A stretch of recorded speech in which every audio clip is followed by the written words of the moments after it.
आम्ही आमच्या शरीरावर दावा ठेवला. सावधान शब्द आपल्या मुखातून आपली ओळखी आणि सावधान शब्द उच्चारण्यामागचं समर्पण यथोचित कारण आम्हाला कळू शकेल. श्रीदेव अभिराम. नाव आपलं अभिराम. देव अभिराम. मी समजू शकलो नाही. मी देव आहे. वैकुंठीच्या नारायणाचा 7वा अवतार कांतीपुरात जन्माला आला. श्रीदेव अभिराम. माझ्याकडे थट्टा करण्यासाठी आलास की काही खऱ्यांना मनात शैल्य किंवा भावना करण्यासाठी आलास? तू नाव विचारलंस. या देवाला कदाचित तू पाहिलं नसशील म्हणून देव आपली ओळख करून देतोय. आता या घटनेला आणि मी थट्टा कुणाची करत नाही. आपल्याला जमेल तेवढं सहकार्य करायचं. आपल्या मुखातून निघणारे शब्द आपल्या बोलण्यातील खऱ्या प्रत्येक शब्दाला मी थट्टा करतात त्याचा शब्द प्रयोग वापरला. का वापरला याच्या मुळाशी कारण ते कारण मी आपल्याला स्पष्ट. आपण काय म्हणाला? मी श्रीदेव आणि नाव काय म्हणाला? देव अभिराम. अभिराम. कारण वैकुंठीचा नारायण 7व्या अवताराचा अवतार झाला ते तुम्ही म्हणाला. वैकुंठीच्या नारायणाने जो 7वा अवतार घेतला तो मर्यादा पुरुषोत्तम श्रीराम. तर रामाच्या चरणी खऱ्या अर्थाला आम्ही आमचं मस्तक झोपलं असतं. पण थट्टा भरवायच्या मुळाशी कारण काय माहिती का? नेत्रासमोर उभी असणारी व्यक्ती रामासारखी दिसली पण तुझा राम नाही दिसला.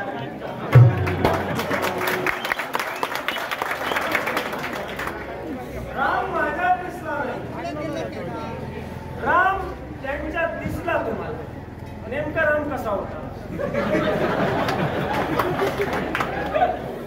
निर्माल्य नगराच्या राष्ट्रवेशीवर या निर्माल्य नगराचा एक जबाबदार पुरुष म्हणून उभा आहे. असं असताना माझ्या नेत्रासमोरची व्यक्ती उभी राहिली ती रामांसाठी निश्चितच दिसते. एकासारखी दुसरी असू शकत नाही. माझ्यात जरा फरक आहे. प्रश्न आपला पहिल्यांदा उपस्थित झाला. नेमका राम कसा होता? ऐका, नेमका राम कसा होता मी हे सांगेन. मर्यादा पुरुषोत्तम, एक पत्नी, एक वचनी, एक वाणी.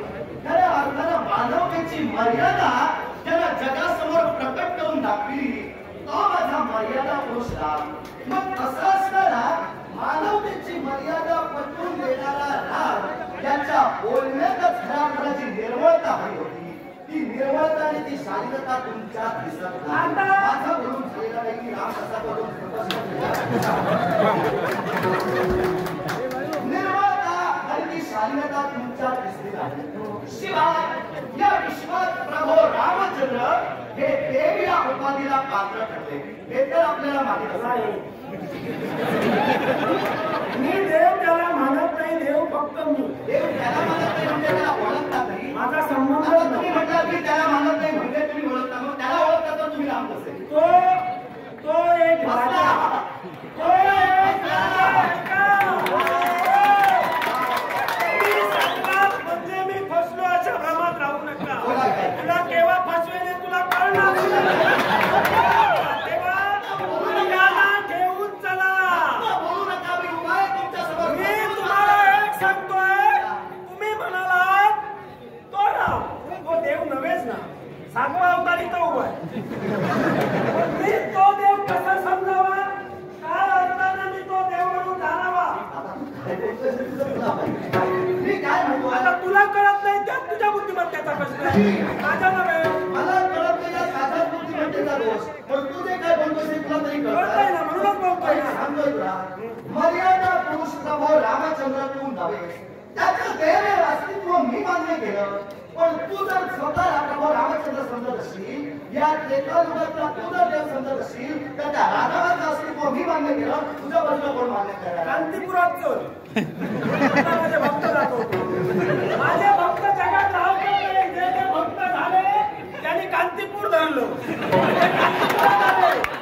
कांतीपुरात तुम्ही जगात फिरतात तो देव अभिराम, तुम्ही जे काही बोलताय त्याचा तुम्हाला आनंद वाटत असेल, पण मी तुमचं म्हणणं मान्य करू शकत नाही याच्या मुळाचे कारण आहे. कारण आहे का? कारण या विश्वात जो देव आहे त्याला स्वतः म्हणून कोणत्या भक्ताला सांगण्याची गरज भासत नाही. मी देव आहे, माझं अस्तित्व मान्य करा. प्रभू रामचंद्रानं तर आजपर्यंत कुठल्याही भक्ताला असं सांगितलेलं नाही. त्याचं देवतत्व, त्याचं अस्तित्व आणि त्याचं श्रेष्ठत्व हे आम्ही मान्य केलं, त्याच्याशी आम्ही ठाम आहोत. तू तो सांगतोय मी खऱ्या अर्थानं देव देव, तुझा कधी देव हा देवपणा आहे. ते शोध ना मग सापडे. इस्लाम नाही तुझा देवपणा. तुझं अस्तित्व आता तू म्हणालास एकवचनी देव प्रभू रामचंद्र, एकपत्नी देव रामचंद्र. मग मला सांग, रामचंद्र जर देव होता तर त्याला सीतामाई का कळली नाही? रामचंद्र जर देव होते तर त्यांना सीतामाई का कळली नाही? मी तरी सांगेन, रामचंद्र देव होते, त्यांना खऱ्या अर्थानं सीतामाई काय आहे हे राघवापेक्षा दुसऱ्या कोणाला कळलेलं नाही. त्यामुळे राघवाला सीतामाई कळली नाही म्हणू नकोस. राघवाशिवाय सीतामाई काय हे या जगात कुणालाच कळलं नाही असा शब्द प्रयोग आहे. मग तुम्हाला जर कळली नाही, तुम्हाला जर कळली नाही तर तिच्यावर अन्याय तुम्ही देव म्हणून का केला? आम्ही देव म्हणून तुमच्या प्रभूनं अन्याय केलाय तिच्यावर. स्पष्ट करा. एकच लंकेचे कोसे करून लंकेतून सीतामाईचा 74 कर्मचाऱ्यांका निशाणा केलं. तिच्याकडून तुम्ही तिला सोडून आणला. मग पुढे सीतामाईचं काय झालं? पुढे सीतामाई खऱ्या प्रभू रामचंद्रांना त्यागावी लागली का? याच्या मुळाशी कारण होतं. कारण हे आता तरी जगविख्यात एवढे दिवस तू पुन्हा होता तुला पाहिजे. तुझ्या समोर आलो त्यावेळी विचारलं. ज्या मी प्रश्न उपस्थित केला, अरे यामागची सखोल स्थित्यंतर आणि यामागची घटना ही या विश्वात आता जगतस्फोट झाली. घटना प्रश्न केला पाहिजे. मग तुझा राम राम म्हणतोय तर तुला कसं माहिती नाही? काय सीतामाईचं मी काय? अभिराम. माझं अजून लग्नच झालेलं नाही. तो एक पत्नी होता, माझ्याजवळ पत्नी नाही. अपेक्षा नव्हती असं.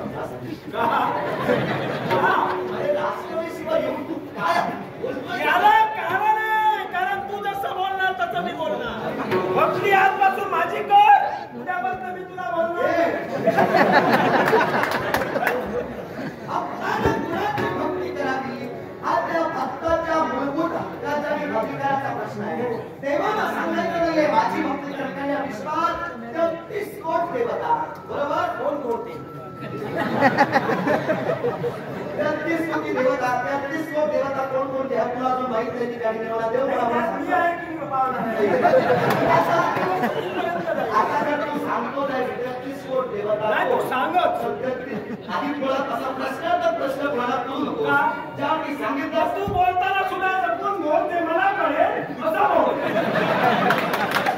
थोडक्यात आता तू बोलून मोकळा झाला. तत्वाच्या आणि मुद्द्याच्या बोलण्यातून आपणच नाही तुझ्याशी बोलताना असं बोलायला हवं. तत्व आणि मुद्दा यात होता काय? जरूर होता. मी म्हणालो त्यात होतं का? जरूर होता. तेव्हा मी काय म्हणालो? जे बोलतोयस त्याला प्रश्न निर्माण होऊ नये असं बोल, जेणेकरून मी तुला प्रश्न विचारणार नाही. आता प्रश्नार्थक पद्धतीचा प्रश्न केला माझी विनंती. प्रश्नार्थक पद्धतीचा प्रश्न या पुढे तरी कुणाला विचारू नकोस. उपस्थित झाला म्हणून उत्तर देतोय. तू काय सांगितलं? 33 कोट देवता. मग 33 कोट देवता कोण कोणते? 12 आदित्य, विवस्वा, अर्यमा, उषा, त्वष्टा, सविता, भग, धाता, विधाता, वरुण, मित्र, सुरेश आणि त्रैविक्रम. 12 आदित्य, आप, तेज, वायू, आकाश, खऱ्या अर्थानं अष्टवसूंची गणना होते, बरोबर? आप ध्रुव, सोम, धर, अग्नी, अनल, प्रत्युष आणि प्रभास, बरोबर? त्यानंतर 11 रुद्र, मनु, मन्यू, महत, शिव, उम्रदेव, नामदेव, वाम, खऱ्या अर्थानं महादेव, शंकर, शिव आणि प्रेमदेव.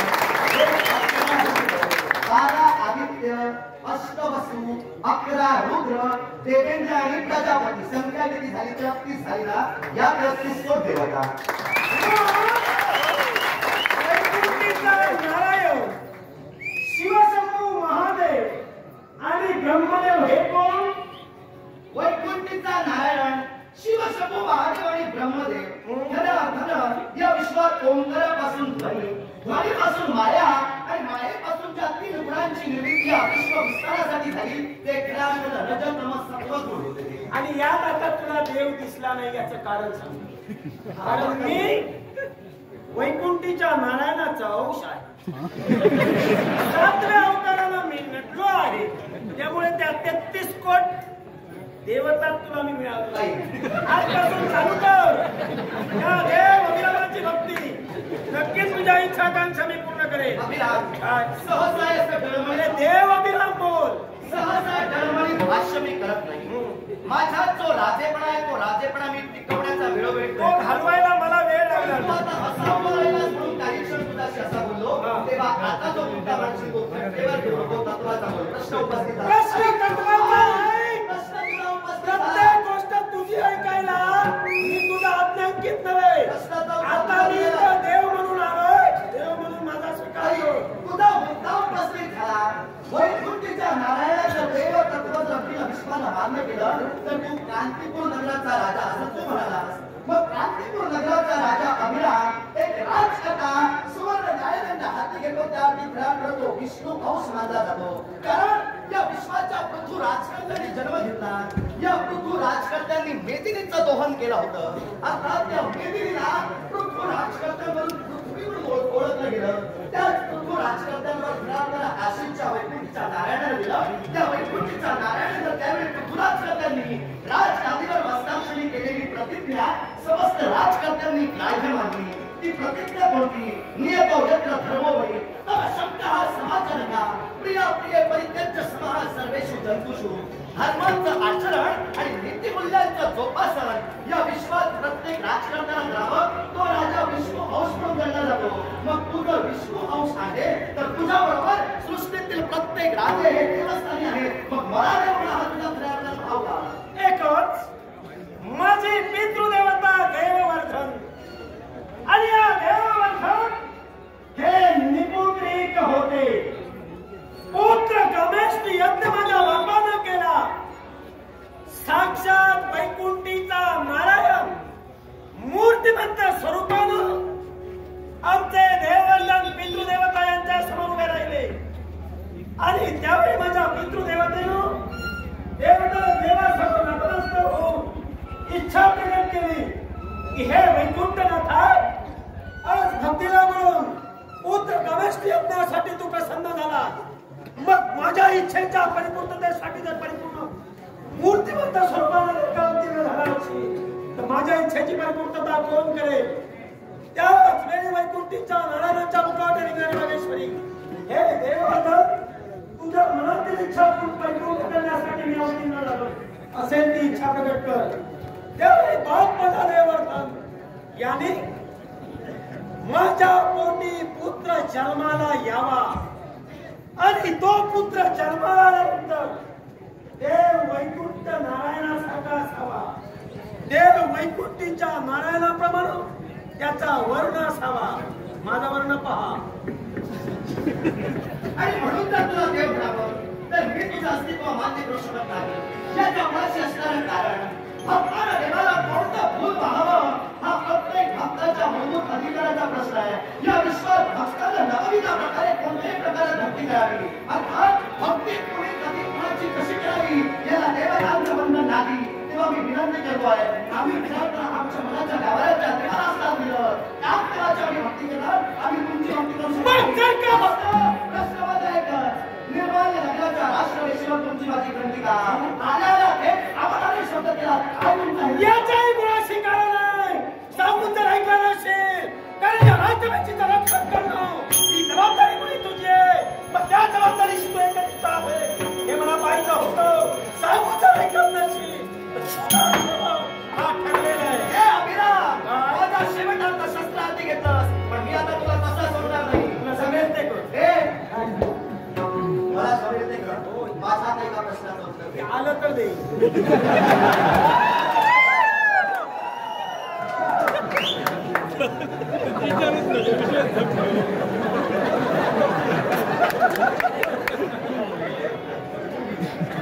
आता आलं तर देईन तू म्हणाला.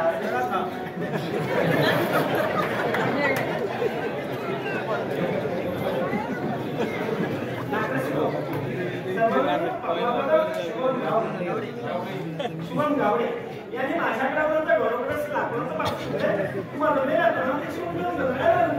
माझ्या संयुक्त शब्द नाट्यमंडळाच्या वतीनं स्वीकार करतो.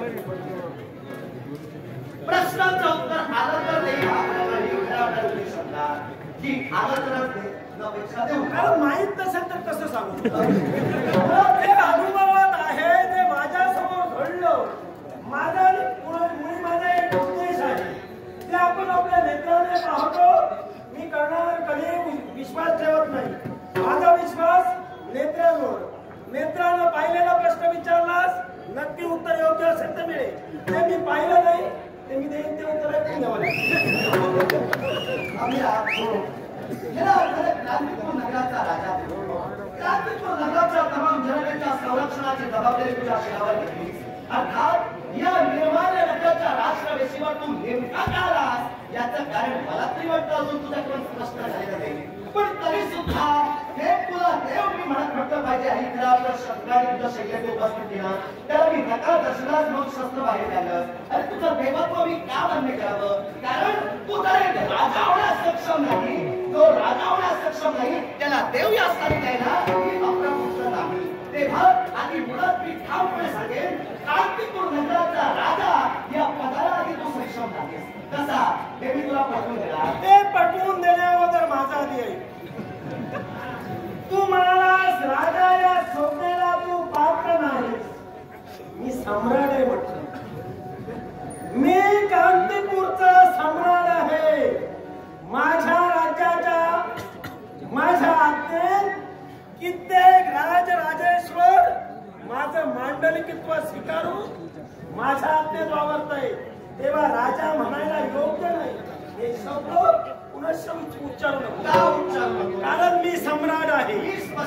आणि मी जर सम्राट नसेल तर असाच तुझ्या राज्यापर्यंत जा आणि तुझ्या राजकर्त्यांना विचार क्रांतिपूर नरेश राजा अभिराम हा सम्राट आहे की नाही. सम्राट नाही जर म्हणाला तर तुझ्या नगरीचं मांडलिक बनवून हा अभिराम सदैव सेवेत राहील. आकाशाला हात लावायला जाऊ नका.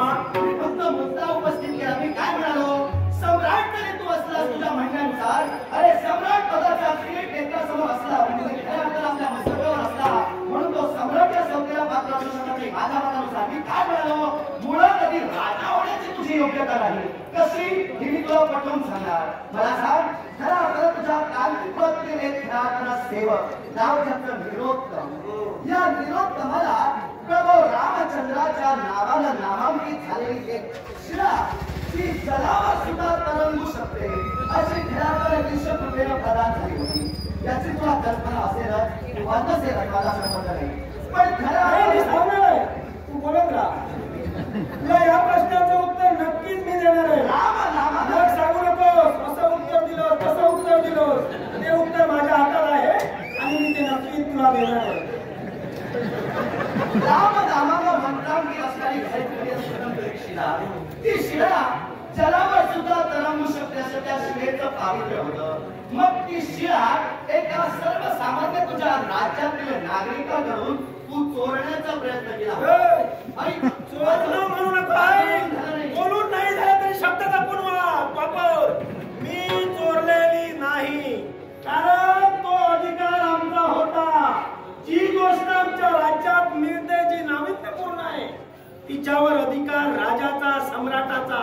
काहीतरी सांगू नको चोरून आणले म्हणून. त्याच्यावर अधिकार होता तर निरोत्तमाकडे असणारी खेळाडूंना ती राम मंत्रांकित शिळा तू अधिकारानं का मागितली नाहीस. अधिकारानंच मागितली होती.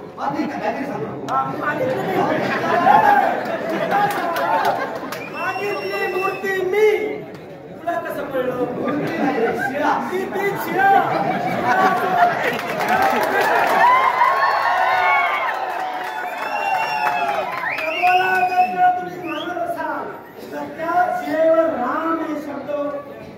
रेखाटलेले होते. ती मूर्ती ज्यावेळी मी माझ्या हातात घेतली त्यावेळी त्याचे छिन्न विछिन्न तुकडे होऊन ती अदृश्य झाली. याचाच अर्थ ती शिळा शापित होती आणि माझ्याकडून तिचा उद्धार होता. आणि तो उद्धार मी केला लक्षात ठेव. माझं म्हणणं एकच आहे, तू आता काय बोलून गेला बरोबर घडलं तुझ्या हातून आता मी तरी शकत नाही म्हणून म्हणाला प्रश्न माझा एकच ते विचार शंका माझी एकच निर्माल्य नगरात तुला प्रवेश नाही असू नको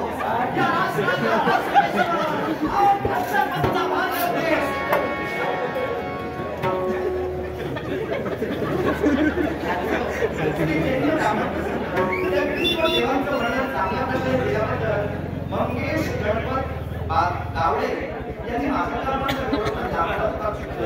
मंगेश गणपत गावडे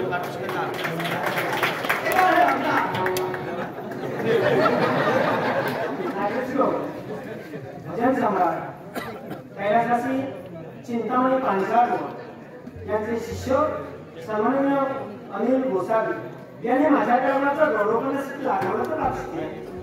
कैलासवासी भजन सम्राट चिंतामणी पांचाळ यांच्या आत्म्याला ईश्वराने चिरशांतीला वर्ष प्रार्थना करू संयुक्त सहकार नाट्यमंडळाचे होते अनिल गोसावी यांच्या आवाहनानं पावसिकाचा स्वीकार.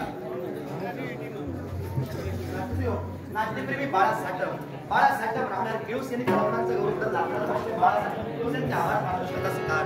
ते बाळे अभिराम निर्माल्य नगराचा राष्ट्र विश्वचा मार्ग रामला निर्माल्य नगराचा ते भाग जाऊन तू काय करते याची कल्पना आहे मला रामला शास्त्रवंत तुला प्रवेश कधी देणार नाही तो प्रवेश देत नाही तुझ्या जीवनाची राग रागवायची आहे तुझ्या प्रेतावर खायचं नगरात प्रवेश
मातीचं असो अथवा सोन्याचं याला महत्व नाही. ते प्रज्वलित कितपत होतंय आणि ते महत्व कोणाचा कोणत्या कुळाचा याच्यापेक्षा जन्माला येऊन मी श्रीदेव अभिराम यातच माझं मोठेपण आहे. एक ना एक दिवस असा जीवनात उजाडेल तुझ्या. याच्यानंतर तू सावधच राहा, कळलं का? तुला एक ना एक दिवस या शस्त्रांसहित या तुझ्या भूषणांसहित या श्रीदेव अभिरामचे पाय करायला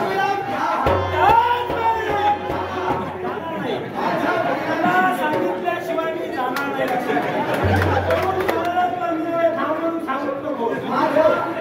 माझ्या वडिलांची मला शिकवण आहे काय गंधर्व नसती आम्हाला कुणाची स्वीकारत नाही. आम्हाला सुद्धा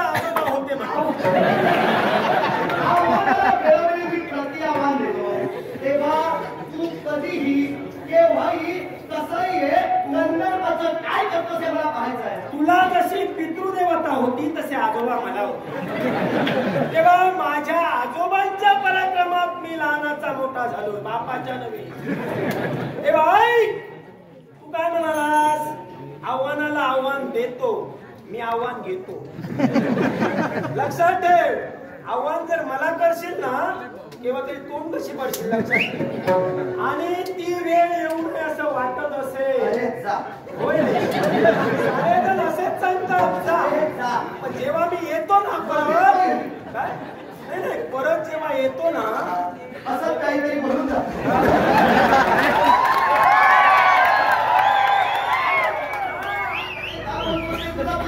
याच्या अगोदर मी तुझ्या समोर आलो होतो.